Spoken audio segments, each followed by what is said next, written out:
Hi, everyone, and welcome to Clackamas United Church of Christ. As we like to say in the UCC, no matter who you are or where you are on life's journey, you are welcome here. And I am particularly excited today because we have Dr. Thomas Oord with us. Hi, Tom. Hey, good to be hanging out with you all.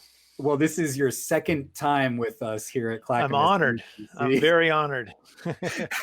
Tom came back for more, so that's fantastic. And I'll tell you this: you came and preached during the beginning of COVID, and the topic was COVID and God and what is God's place in this whole COVID thing. And we were all asking that question at that time.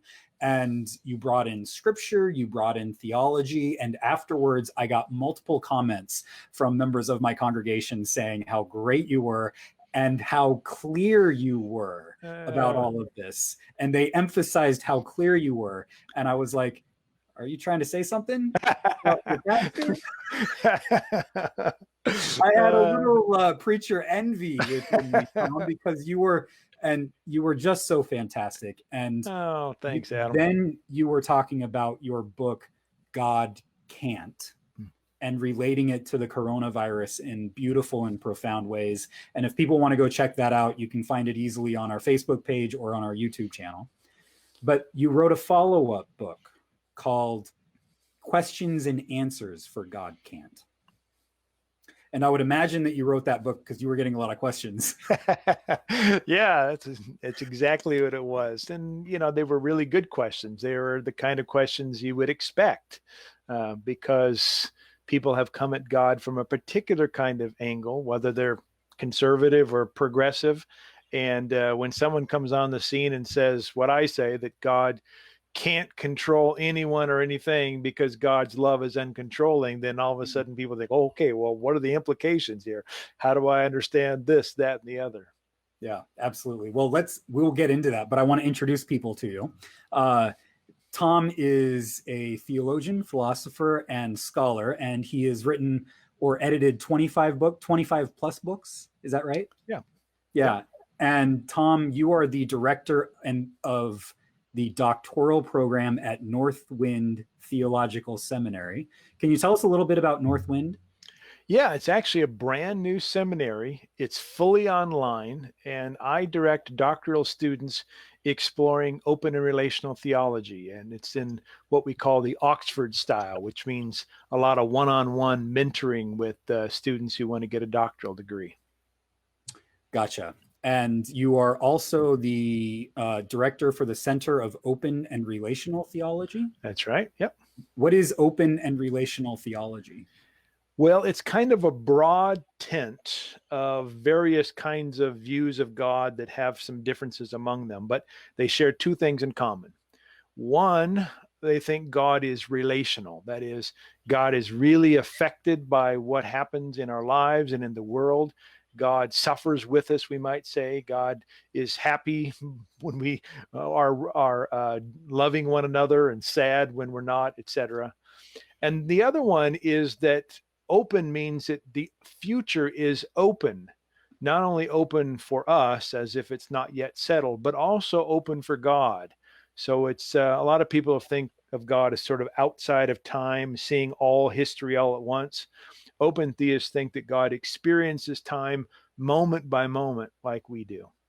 Okay, excellent. And we have a slight problem with our app because Tom and I cannot see the questions or comments that people are putting in the comment or chat in the chat section, but I can see a few of them on my phone. So if you are watching this and you have any kind of question or comment that you would like to ask Tom, I will try to get those in right away because my phone is just like scrolling through quickly on these comments. So I'll do my best, and we'll just go from there. So and let me pledge at the beginning to try to keep my answers concise. Yes, that's awesome. I like it. So friends, if you are watching and you have a comment or a question, feel free to ask them. Anything goes here. Tom, I was wondering what you think about this. We have been given so many answers about God. We've been taught so many things. And one of the things that we like to say in kind of more, that I used to like to say in more progressive circles, is that there are no bad answers. Let's just explore God. You've got your questions. There are some people who refuse to even say question and answer and have it be question and response because we don't want to offend people by saying we have the answer, right? And I get that, but there are some bad answers, right? I think so. I like to put it this way: they're better and worse answers. So I guess the worst ones are bad, but yeah. Or maybe a better way to put it, at least the way I like to say it, there's some answers that are more plausible than others, and plausibility involves bringing in all kinds of resources, and so yeah, I think we want to aim for the best answers we can get. Well, I'm going to throw some questions at you. Great. And some of our people in the chat, you can throw some questions out too. And I haven't said this yet, but get questions and answers for God Can't, because it's a fantastic book. We get questions all the time from people asking the very questions that you're talking about in this book, Tom. So thank you for writing it. I highly recommend it. First question is this whole idea about God can't, because we've been taught that God is all powerful and God is all knowing. And if you say that God can't do something, then clearly you are a heretic. So Tom, own up to your heretic status and just come out with it.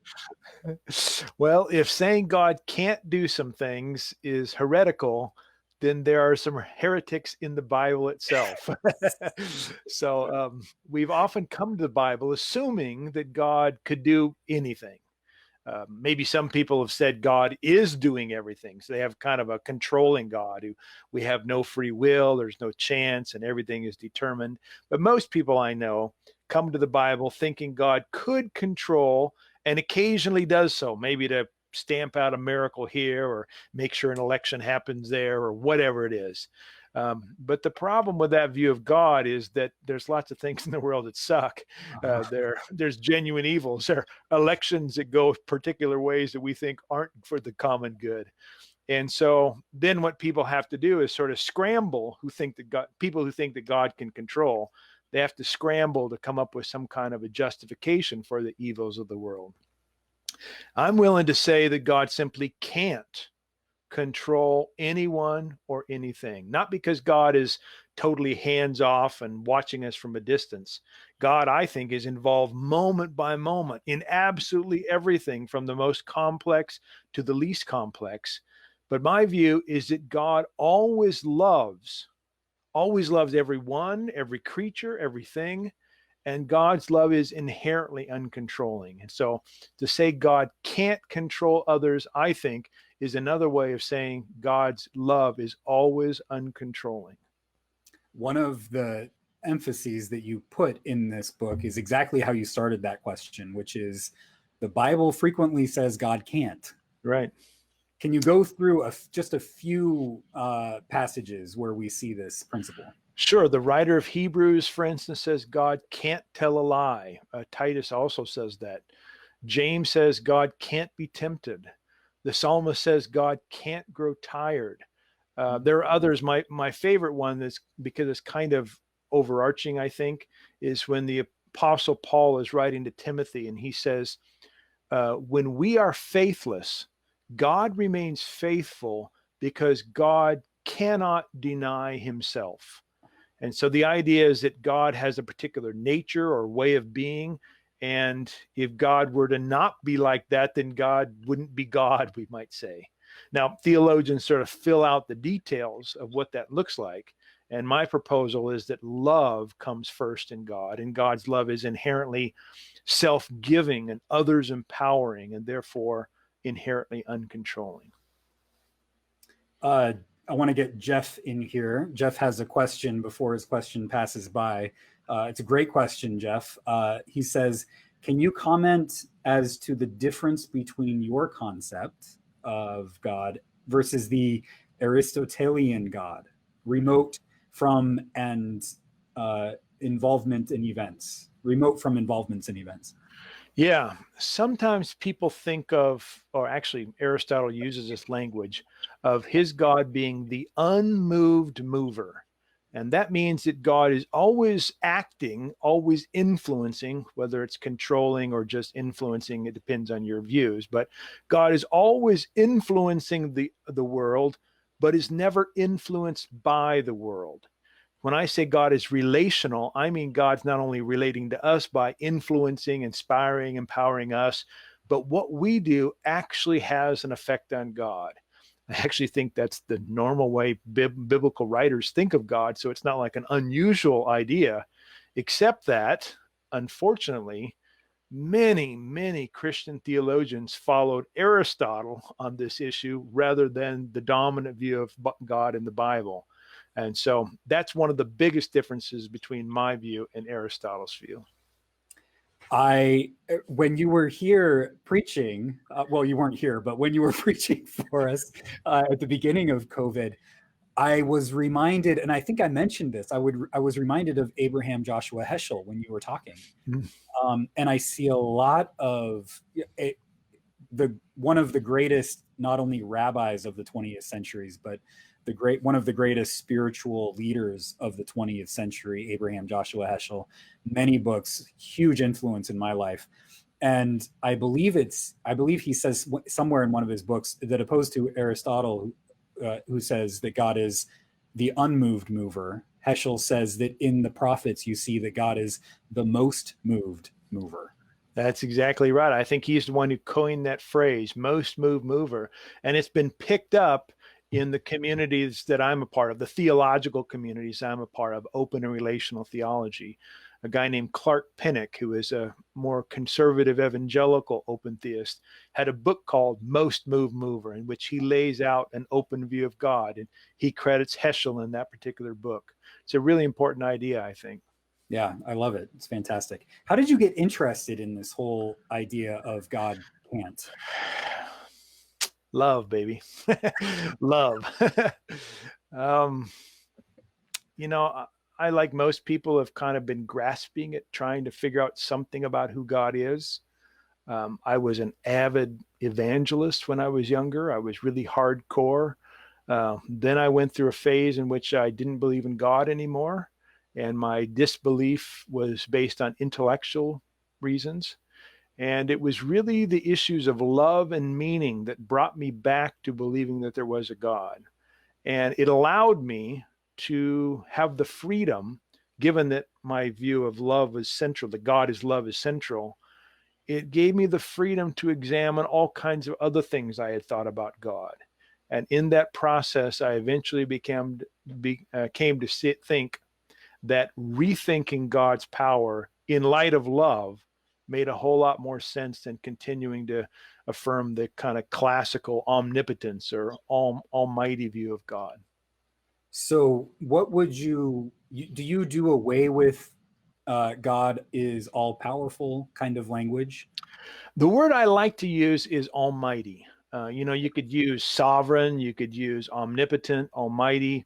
All of these words are sort of available, but they have certain connotations for people. And usually the word sovereign and omnipotence is used in a way of a controlling kind of God.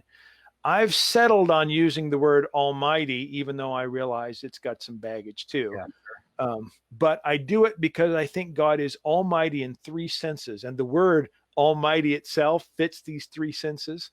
So God is almighty because God is mightier than all others. To quote the psalmist, God has no equal. Second, God gives might to all others. God is a provider, we might say. And God exerts might upon all others. So those ways of thinking about God as being powerful. I don't believe in a weak God. I know some people are drawn toward that view. My friend Jack Caputo talks about a weak God. I think God is strong. It's just that I think God can't control. So it's a different kind of strength than classical omnipotence. I'm curious, what does weak God mean?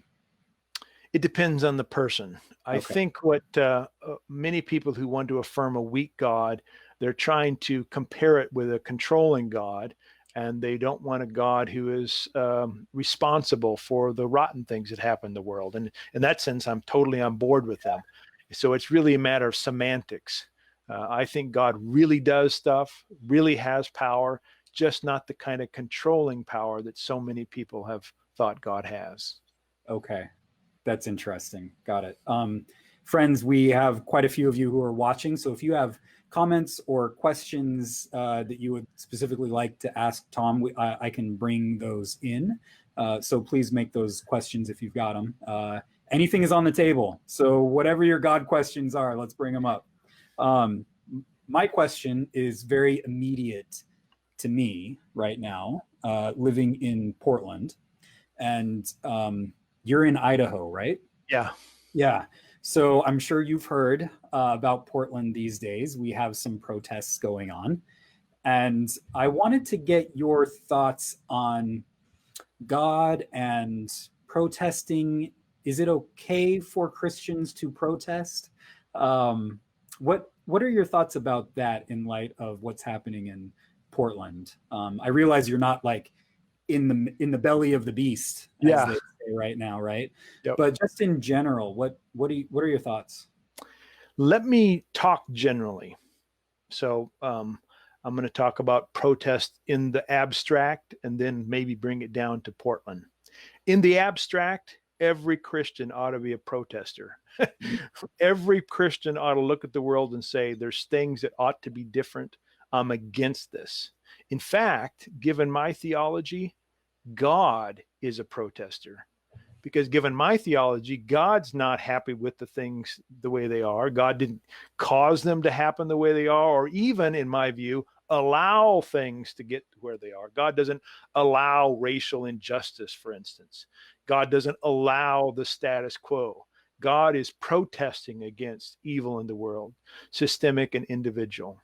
So in the general sense, God's a protester. All Christians are protesters. In the specific sense, then the question comes down to, what does our protesting look like? How is it going to be played out? Does it mean me marching in the streets of Portland? Does it mean me talking to my kids a particular way, writing letters, sending money? There's all kinds of things we can do to protest. I've got my phone and it hearts all the way up while you were talking. And I'm so happy about that because I've been saying something. You say it so much better than I. You're so much cooler than I am. But this is what I've been saying, people. So now you know that I'm not just making this up. Like, this is what Christianity is about. It's a protest movement. And we get it from our Jewish siblings. I mean, they're writing their creation story. We don't get this. It's a protest story because they're writing it in the Babylonian Empire. And there's this myth of the Babylonians tell where the world is created in violence and out of a war amongst the gods. Right. It's really exciting, and there's violence everywhere, and the evil god gets created, it gets cut in half, and that's how they make the world. So the world is inherently evil and violent, and our Jewish siblings go into this Babylonian creation myth and they tell their alternative, which is a protest, which is so boring, so much more boring to read. But it's God speaking the world into existence. It's this non-violent story in the midst of a violent world, saying this is not how the world is supposed to be. It is good. It is not. It is good. It is good. And then it's very good at the end. I'm really happy you brought in that nonviolence portion, because I think sometimes when people hear the word protest, they think, okay, pick up some bricks and go throw it to the window down at the bank downtown. Yeah. Maybe there's a place for that, but I'm not advocating that. I want to say that nonviolence is a much more powerful form of protest. I've been listening to John Lewis, who died recently. I've been listening to his talk about the civil rights movement and some of the programs or systems that they set up to train themselves to not respond violently when people did violence to themselves. And he talked about love, nonviolent love. That is, repaying evil with good instead of repaying evil with evil. I love it. We've got a comment here from Raylene that's specifically for I know you. Raylene. Hi, Raylene. She says, in reading God Can't, in my mind, I immediately went to the Kushner book, When Bad Things Happen to Good People. Read it the first time back in 1981 when it was first came out, and have reread it a few times. You've taken this into wonderfully deeper thought. And as I'm reading, I just keep saying yes. Oh, good. Thank you, Raylene. Yeah, there's a lot of similarities between my idea and Rabbi Kushner's, Harold Kushner's ideas. I try to go a little bit more strongly on the God can't because of God's nature than Kushner did. Sometimes Kushner kind of sounded like a God won't view. And I wanted to be really clear on the can't. But there are so many similarities between the general ideas I'm putting on the table and what Rabbi Kushner put on the table. What is the difference between God won't and God can't? Oh, yeah. Well, to victims, those who are survivors of evil, it's a huge difference. I get letters almost every week from people who've been tortured, who've been abused, people who've been abandoned, and they've heard Christians, well-meaning Christians, well-intentioned people come up to them and say, well, God allowed these things to happen to you. God won't always stop the evil that happens in the world because God has some bigger purpose or is trying to teach you a lesson or whatever. And when you're a survivor, when you're a victim, and you hear someone say, well, God could have stopped that, but chose to allow it. God won't always stop your evil. Then that doesn't sound very reassuring. It doesn't sound like a loving creator, because we know that good parents who can stop genuine evil in their kids' life do so. To think that God allowed just doesn't sound satisfying. So I'm willing to take the bolder step to say God simply can't single-handedly prevent evil in the world. I think God calls upon creation to join in the work to overcome evil, but God can't single-handedly prevent it. Debbie says God can't is much more affirming than God won't. I agree. I like that a lot.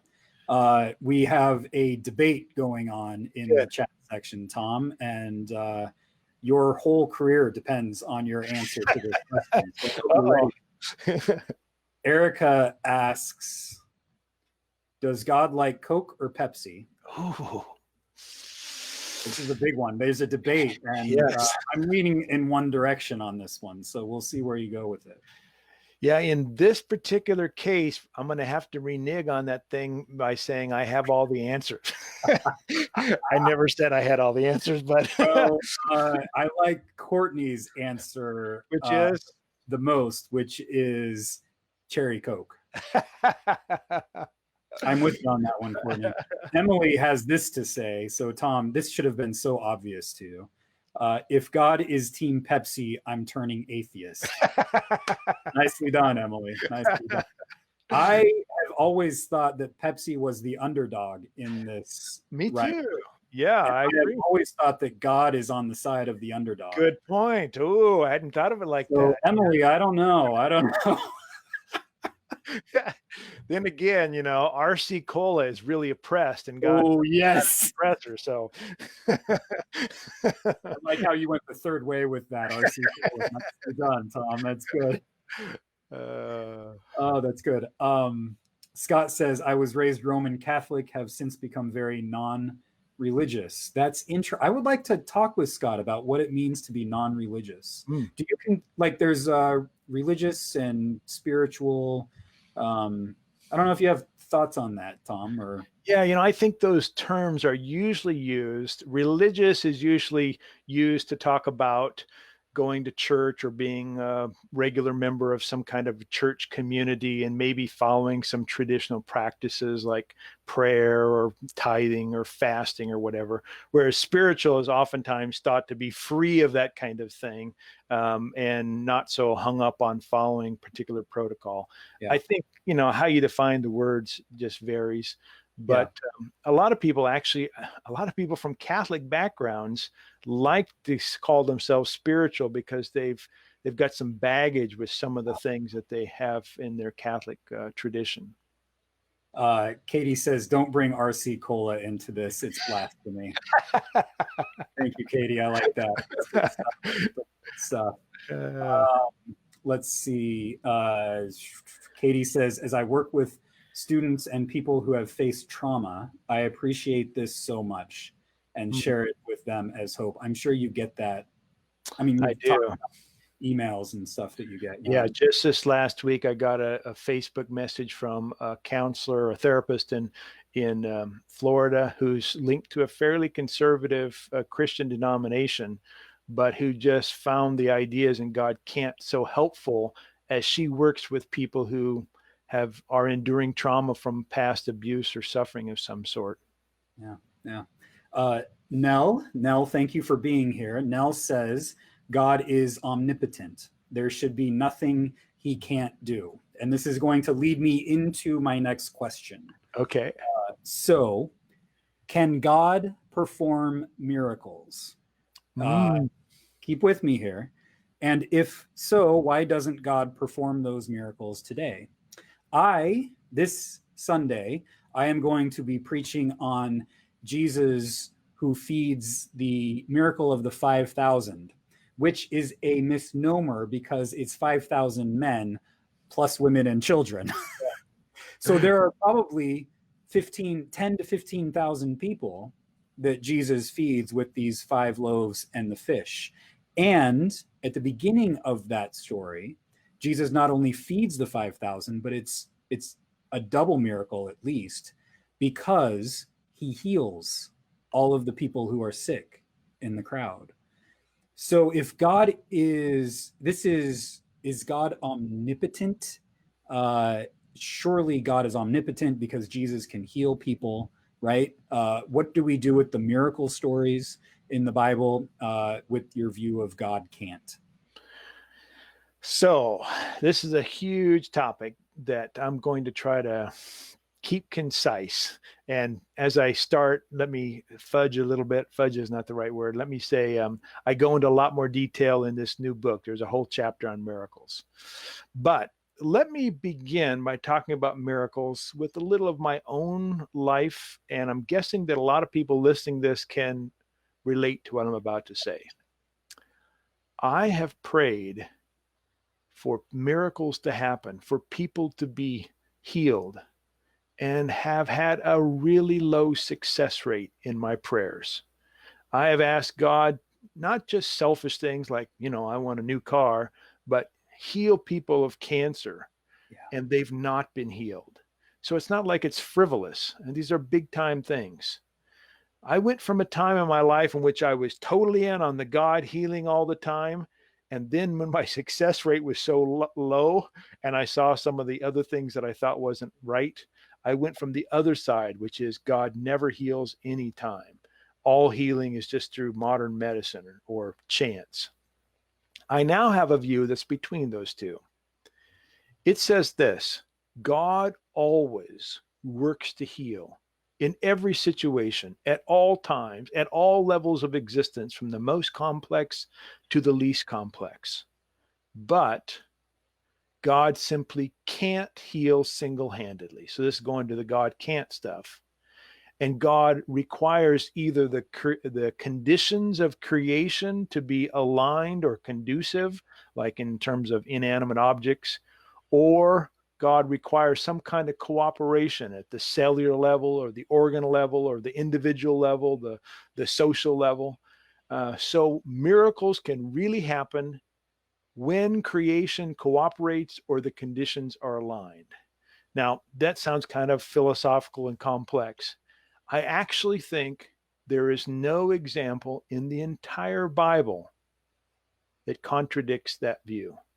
Now, some of them don't fit it really neatly, like feeding 5,000 people with 5 loaves and 2 fish, or 5,000 men, sorry, with 5 loaves and 2 fish. I can work with that some to make a plausibility, or I can sort of say this is a pedagogical kind of miracle. That is, it's teaching a lesson that requires our cooperation. But if I take everything very literally and historically, there's nothing I know of in the entire Bible that contradicts that view, and lots of things that confirm it. So that's how I think about miracles. Awesome. Raylene says this, and I was going to go here too. On the feeding of the 5,000 plus, I've figured that they're drawing in the child. This is the Gospel of John. In the Gospel of John, there's a child with the loaves and the fish, and everybody's starving. And the child comes up and says, "Hey, I have these loaves and these fish. Here you go." Yes. It opened the hearts of all the others who had brought something, and they all shared. That's one way a person can go, that there wasn't actually 5 loaves and 2 fish, and somehow they multiplied, that people began to share. I'm not opposed to that view. There's some other ways we can go as well. I tend to kind of go on the side that Jesus is trying to give a moral lesson here. That is, that we need to share, and that surprising things can happen when we bring what little we have to the community. You might say miraculous things can Yes. Miraculous. That's so good. Okay, so much of your book deals with the fundamental question that we've just kind of been going around in this conversation, which you say in the introduction to your book is the question that leads a lot of folks to atheism, and for really good reason. This is the question of evil. If God is all powerful, then why is there so much evil in the world? And if God is good, then surely God would do something about that evil if God was all powerful. This is not the first time that anybody's ever asked this question. This is something that people have been debating for thousands of years. This, what theologians call the question of theodicy, right? So how do you help us navigate that question? I don't hem and haw. I go straight to what I think the problem is. People have what I think is a false view of God's power. That is, the problem of evil, or theodicy, says if God is able to prevent suffering and God is loving, God would want to do that. Well, there is suffering, then either God isn't able or God doesn't exist. And I want to say, God's just not able to single-handedly prevent evil. This question is the number one question, or number one issue for people who don't believe in God. When you take a poll and ask atheists, why don't you believe in God? It's not evolution that's number one. It's the problem of evil that's number one. And people who do believe in God, oftentimes this is their biggest issue too. And they usually sort of appeal to mystery or have some sort of thing. I've gotten to the place in my life where I think that we need to rethink God's power, God's omnipotence, as the previous person mentioned. Not again to have a weak God who's just on the sidelines eating popcorn and watching people kill each other or babies die. A God who's really involved, but God's involvement is never in a controlling kind of way. Courtney says, Melissa says, on point about God's view of power. And Courtney says, God is love and love does not control, which is your book in one sentence. Yes, so, that's right. Yeah, nicely done, Courtney. Nicely done. I'm interested in your statement that the number one reason for people to be atheists are this question. Because I kind of think maybe the number one reason for atheists to be atheists are Christians. That may be true in some cases. Yeah, I think C.S. Lewis wrote something, long ago when he was alive, that said something to the effect of the number one, the best evidence in the world for why there is a God is the life of Christians. Yes. And the worst evidence in the world that there's a God is the life of Christians. Yes. Yeah, that makes sense. Debbie says, God requires us to be God's hands, feet, mouth on this earth. When we answer God's call, we do this. Wasn't it Julian of Norwich who said that Christ has no Uh, hands? Teresa of That's Avila. yeah, Teresa of Avila. Yeah, she's the Uh, one who has had yes. that beautiful poem. Yeah. So good. So good. Thank you for that, Debbie. So if you have questions, I'm running out of questions here for Tom. So if you have questions, keep this conversation going because it's so much fun.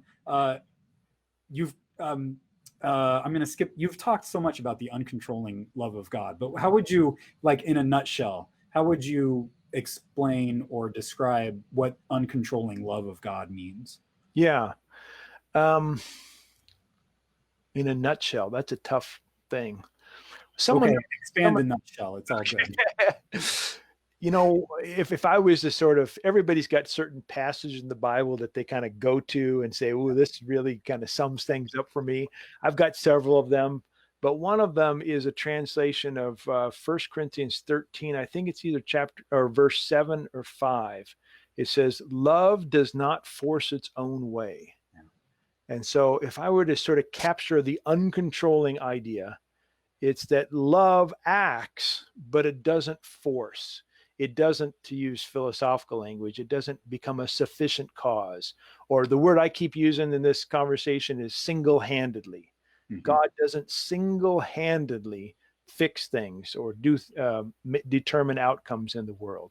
That's why this idea that we're God's hands and feet, or I'm willing to expand it to all creation, given its complexity, has the capacity to respond to God in some way and be God's hands and feet in the world. I love it. I love it. My final two questions are also issues that lead people away from faith, away from Christianity. And it starts with the notion of hell. It seems very for some folks, they reject Christianity because of this notion that God would torment people in hell for all eternity just because they didn't believe in Jesus. What is the role of hell in your understanding? And then the follow-up question, of course, is what is heaven about? I want to answer this question by taking a little bit more time, if you don't mind. Absolutely. This is a question that I deal with again as a chapter in this new book, so another shameless plug. But I reject the more traditional view that once a person dies, they either go to heaven for eternal bliss for eternity or to hell for eternal conscious torment for eternity. I don't think there's really good biblical evidence for that view. And I'm not the only scholar who thinks that. In fact, I think I'm in the majority. So the usual heaven and hell view doesn't have good biblical support. It also just doesn't make sense if God is truly loving.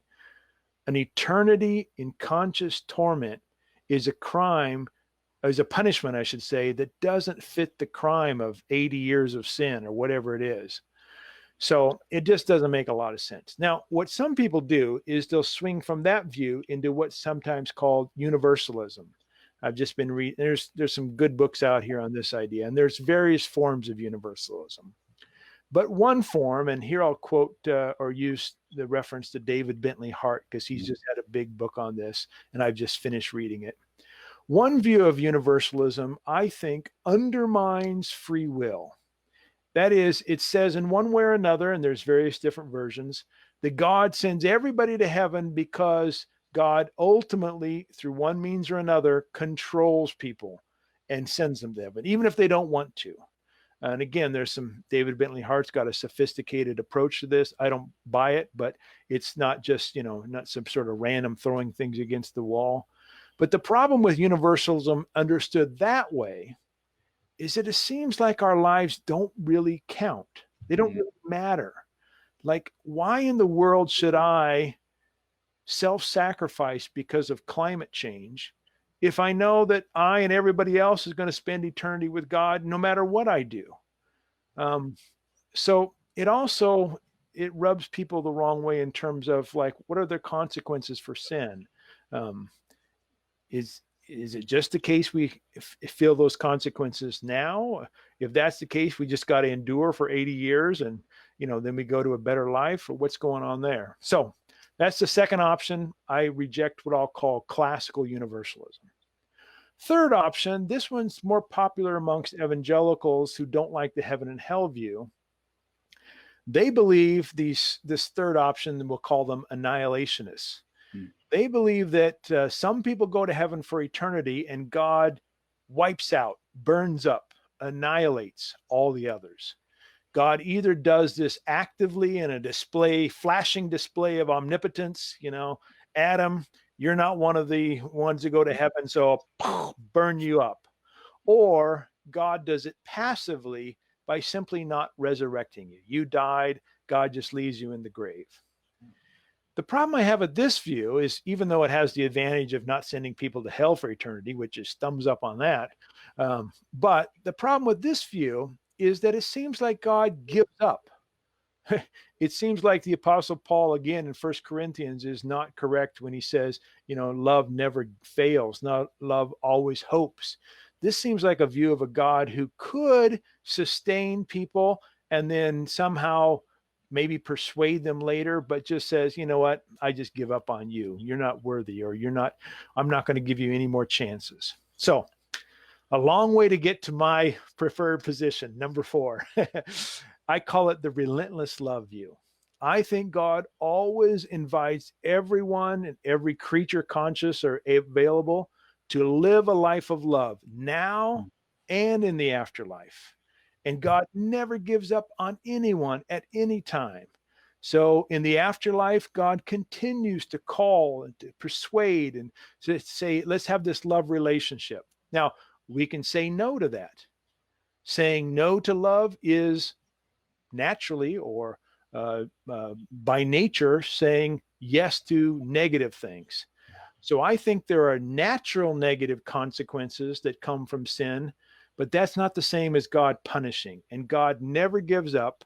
And consequently, I have the hope that everyone will eventually say yes, but not the kind of guarantee that can only come if God forces everyone into heaven. Long answer. Sorry. It's good. The next question is, what is heaven? But before that, Eric has a very interesting question. Okay. Eric says he considers himself an agnostic. Welcome, Eric. Good to have you.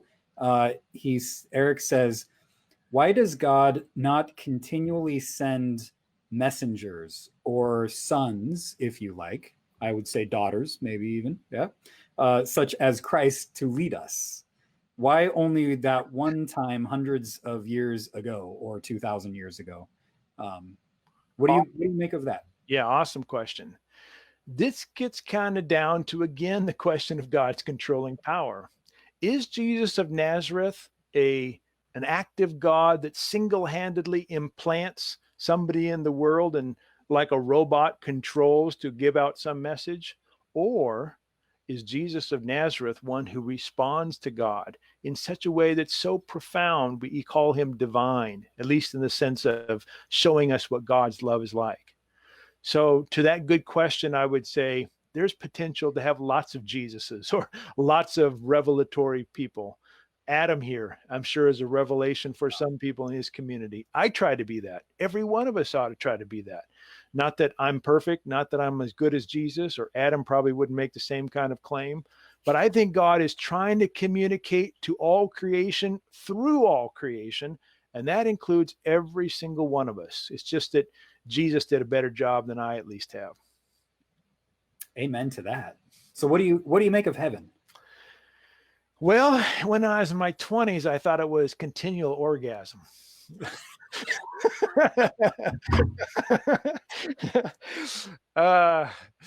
Now, folks, are you still with us, folks, or have you dropped off? Okay.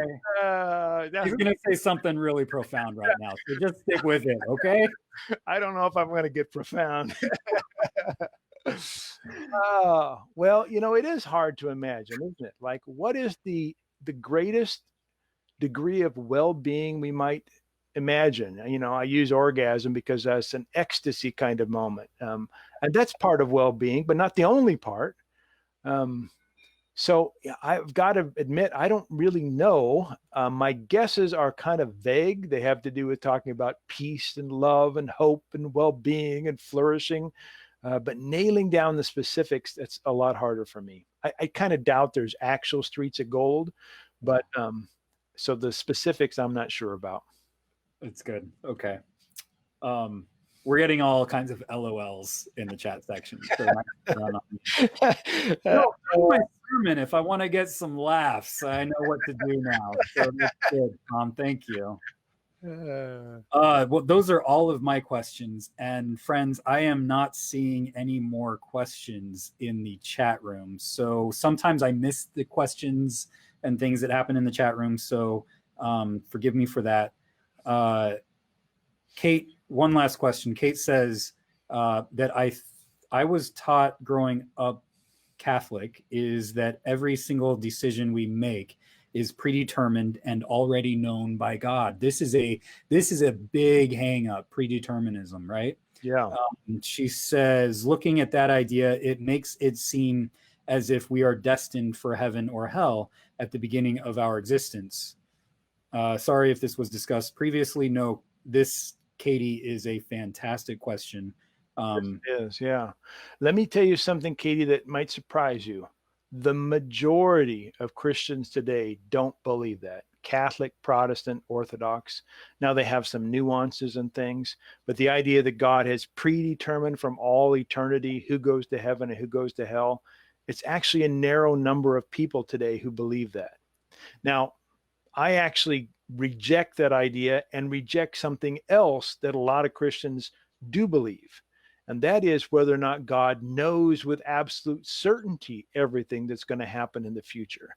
I also reject that. That's part of being an open theist. So I think God not only doesn't control, but God doesn't foreknow the future. And that makes, in my mind, a big difference when we talk about love, how our lives make a difference, and how the future is not yet settled, and we have a real hand in what's going to happen. Awesome. Erica says, as long as Trump is not in heaven, she's okay. Well, I'm not a Trump fan either, but I have at least a big enough imagination that God might be able to change Donald Trump's heart. Maybe. Okay, yeah, all right. Let me tell you, let me add in there, I don't think God can do it without Donald deciding to cooperate. Okay. So some of our, in the Christian tradition, have used the word purgatory. I'm not opposed to purgatory entirely. I'm opposed to some versions of it. But one way of thinking of it is that someone in here, we're picking on Donald Trump, but I'll just continue there, that there has to be a way for people to come to recognize their need to confess, to repent, to be transformed.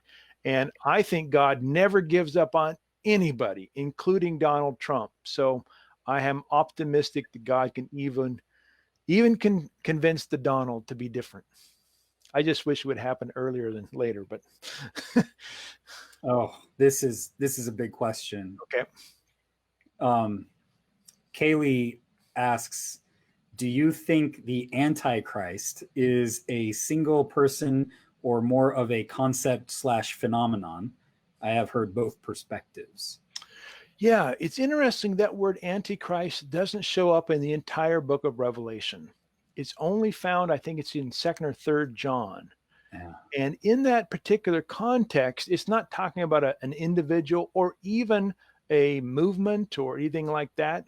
It's talking about people who deny that Jesus is a human. They're Gnostics. And so that word has then kind of taken a life of its own out of its context and come to represent either a figure or a movement or an idea that's against God. So I want to start sort of biblically by saying, Antichrist in the Bible isn't what Antichrist is in, the Left Behind series or something like that. So I typically don't think a lot about the Antichrist, to be honest with you. I think a lot about cooperating or not cooperating with God. And if you're not cooperating with God, then I guess you're anti-Christ in the sense that Christ is the one of love. But I don't think of like history like being going toward a moment in which, I don't know, somebody in the United Nations or some country is a leader. I don't usually think like that. I don't think the Bible requires us to think in that way. I always think of it as just basically what it says. Like when I fail to love my neighbor as myself, I'm acting in anti-Christ ways. And I do that all the time. Yeah. All the time. So it's like for me, the whole anti-Christ concept is not, I mean, when we get caught up in accusing others of being the antichrist, it's an antichrist thing to do. We get caught up in the antichrist mechanism of not loving even our enemies as we love ourselves. Yeah, that's great. That's a good point. Stefan, we'll end with this. Thank you for your time. This is like, I love it. I'm not going to say it. I'm not going to say it. Your joke earlier. I'm like, okay, this is fantastic. I'm not going to say it. Stefan says, would it be fair to say that since we have a part of God in us, that we are also God? We can create, we can destroy, we can make heaven on earth, and we can make hell on earth. Mm-hmm. That's a question. I think we can act like God in some ways. There's some things only God can do, and actually there's some things only we can do. So you said we can create or destroy. I don't think God's in the sin business, but you and I can sin. We can do evil. I don't think God is actually capable of doing evil. It goes against God's nature. But I do like the general sentiment in this question because it says something like this, at least as I interpret it, that we have some agency. We have a role to play. I like to say we're created co-creators with a creator or God. And so what we do with our lives really does make a difference. Awesome. Thank you, Tom. Hey, it's been my pleasure. Thanks again for the opportunity. It's always fun to talk with you. And thank you, everyone, for being with us and for your comments and for your questions. It was a lot of fun. So, friends, we will meet again on Sunday for our worship service at 10:30 Pacific. We invite you to join us then. Until then, God loves you. Be safe. And take care. Bye-bye. Oh, no, I'm not done yet. Go buy the book. Go get questions and answers for God Can't. Okay. Now I'm going to say it. God loves you, everyone. See you on Sunday.